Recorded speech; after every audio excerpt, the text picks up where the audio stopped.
स्वयंसेवक ये जानता है कि हम हिंदू संगठन है, हिंदुओं को शक्तिशाली बनाना चाहते हैं, लेकिन हमारी दृष्टि जो है वो हिंदू की दृष्टि है ना, वसुधैव कुटुंबकम है। तो हमारे देश के अपने लोगों को तो जो आपने कहा सॉल्यूशन तो वही है। डिस्कॉर्ड एक अभी सॉल्यूशन नहीं हो सकता, डायलॉग यही सॉल्यूशन हो सकता है। कभी भी संघर्ष से होता नहीं, नुकसान ही होता है। तो कभी ना कभी एक दूसरे को समझकर मिलकर अपने देश को बड़ा बनाने के लिए सबको साथ चलना ही है। अब ये बात अनेक बार हुई, लेकिन कई बार डायलॉग का एक अर्थ ऐसा भी है, ऐसा मैंने सुना, सही है कि गलत है मुझे मालूम नहीं, लेकिन सही है तो बड़ी भयंकर बात है। चर्च के पैराडाइम से ये डायलॉग शब्द आया, ऐसा कहते हैं।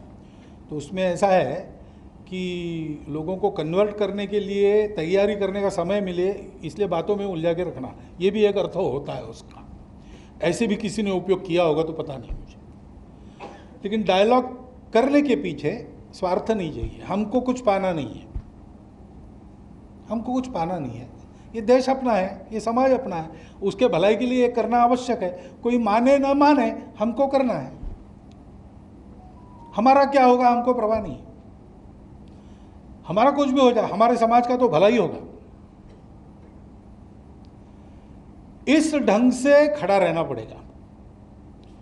एकता की आधार भूमि अपनी मातृभूमि, अपनी ये परंपरा संस्कृति और हमारे समान पूर्वज, उनका गौरव।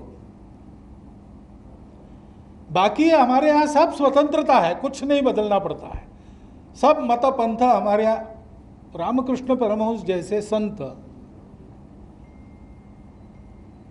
उन्होंने प्रत्यक्ष उपासना करके ये देख लिया है। इस्लाम की भी उपासना उन्होंने की और अंतिम परिणति देख ली प्रत्येक पंथ संप्रदाय की, और कहा कि जो तो मत तो पथ, रास्ते अलग अलग है, मंजिल एक ही है।